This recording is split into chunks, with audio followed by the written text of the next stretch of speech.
Do I need to like aim the mic at her? Like. Are you filming now? No. Yes. No. Yes, you are. What? I'll say it. Okay. You can spot. Oh. Hey everyone. Thanks for coming out and sharing this day together. Here's a little video of us and our beginning. Okay. Winking gun. Don't do that. It's on film. So the first time I met Steve, I actually don't really remember, which is really terrible, but we both worked at Target. I was working in the photo lab at the time, and we hired on a new cashier. And this cashier kept on coming over. You know, it used to always be right in front of my area. And I kept getting a glance over her, and she always got my eye. We just met occasionally, you know, saying hi to each other when we're walking in and out of work or to our lanes or, you know, something like that. But she's gonna probably hate me for this, but I was also seeing someone else at Target at the time. But she had the nerve to come up to me and ask me out. You know, specifically on Valentine's Day, she came over and asked me out on a date. And unfortunately, I declined, and I declined on her birthday as well. I can't necessarily say it was like love at first sight because I don't honestly remember the first time, which is really sad. Our first date together, we decided to meet up at my house at the time, and she will always tell you that I gave her the wrong directions to my house. And I stand by my directions, they are spot on.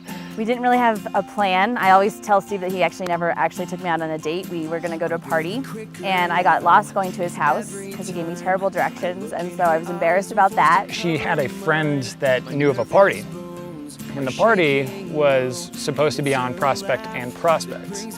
So we drive all the way across town, we're talking the whole time, and we stopped off and got Slurpees at one point.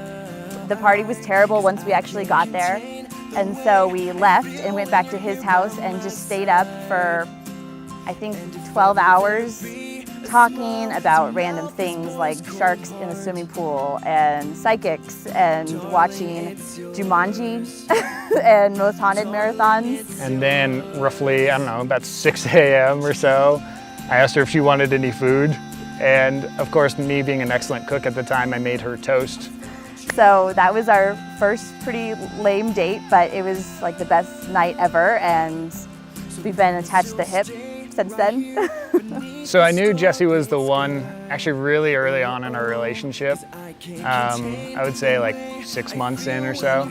You know, we felt it would have been forever, but it was probably only about 3 or 5 months that we had actually been dating before we said I love you.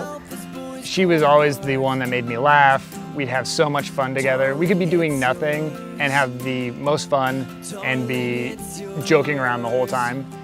And it was just such an easy and nice feeling.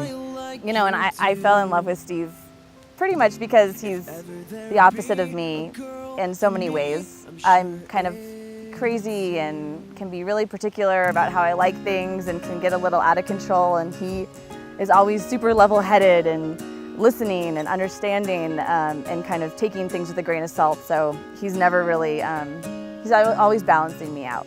Her eyes are just gorgeous. I can stare into them all day. And her smile, she probably hates her smile, but I absolutely love her smile. And there's just so many things that just attract me to her just because she's so perfect for me. I had been waiting for Steve to propose forever. We had been dating, you know, 4 or 5 years, and we had already picked out a ring, and had talked about it. We had bought a house. Like, it was kind of just the next step, and it was not happening. We always go to South Carolina every single year. It's kind of one of my birthday gifts from her, is they have a beach house, so we always go out to the beach.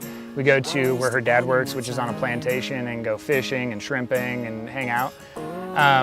But last year, actually the year before that, they had to go see their grandma, who lived in Columbia. So they left me at the beach house for 2 days by myself. And so in that time, I got a fantastic tan, but I also did a lot of thinking. And I sat on a hammock on the beach, and I actually knew then and there that the next year that we go out there, that I was gonna propose to her. We're on our trip with my parents, and halfway through the trip, We were boogie boarding in these crazy waves. There had been a storm the night before, and I completely wipe out and hurt my shoulder, can't move my shoulder. I thought it was dislocated. We have to actually rush off to the hospital. So my whole plans of asking her to marry me was kind of delayed a little bit, a couple days, but I knew I had to do it.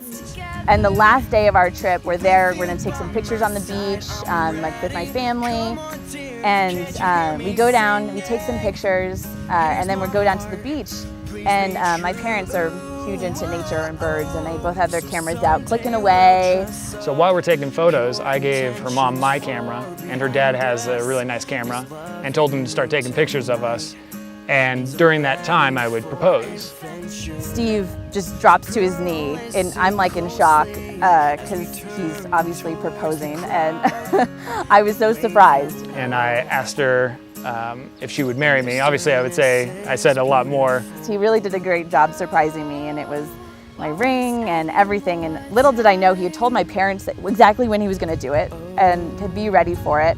And they were taking pictures of other things and not really even remembering that he was going to propose. So we have photos eventually, but it was not like right at the exact moment. It was quite funny. Thankfully, she said yes. It took her a little bit of time. She was a little surprised. She was a little taken back by it. I just can't believe that he did such a good job surprising me, because I was so ready. And for him to actually shock me, because I was convinced it was not ever going to happen, and he surprised me. All I heard afterwards was, "What did you say to me? It was the most beautiful thing." But she never really quite remembers it. Oh, I said yes, of course. Duh, see?